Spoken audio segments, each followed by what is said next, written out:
বড়ি বা বড়ি ছোট এই ফলটি আমাদের শীতকালীন প্রিয়। কিন্তু জানেন কি এই ফল শুধু স্বাদেই অনন্য নয়, পুষ্টিগুণেও ভরপুর। চলুন আজ জানি বড়ি গাছের গল্প। বড়ি গাছের বৈজ্ঞানিক নাম জেজেফাস মেরেসিনা।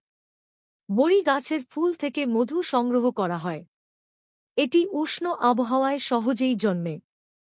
বড়ি তিন ধরনের হয়। এক, কাঁচা বড়ি, টক স্বাদের আর চাটনিতে ব্যবহৃত। দুই, পাকা বড়ি, মিষ্টি স্বাদের এবং সরাসরি খাওয়ার উপযোগী। তিন, শুকনো বড়ি, কুল, যা ওষুধ এবং হেলদি স্ন্যাক্স হিসেবে ব্যবহৃত হয়। এই ছোট ফলের পুষ্টিগুণ অসাধারণ।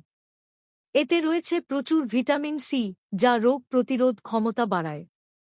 এছাড়া অ্যান্টিঅক্সিডেন্ট শরীরের টক্সিন দূর করে। শুধু খাবার নয়, বড়ি গাছ আমাদের পরিবেশেও উপকারী। এর পাতা গবাদি পশুর খাদ্য, আর কাঠ ব্যবহৃত হয় হস্তশিল্পে। আপনার এলাকায় বড়ি গাছ আছে? পছন্দের বড়ি কেমন? জানাতে ভুলবেন না। ভিডিওটি ভালো লাগলে লাইক আর সাবস্ক্রাইব করতে ভুলবেন না। ধন্যবাদ।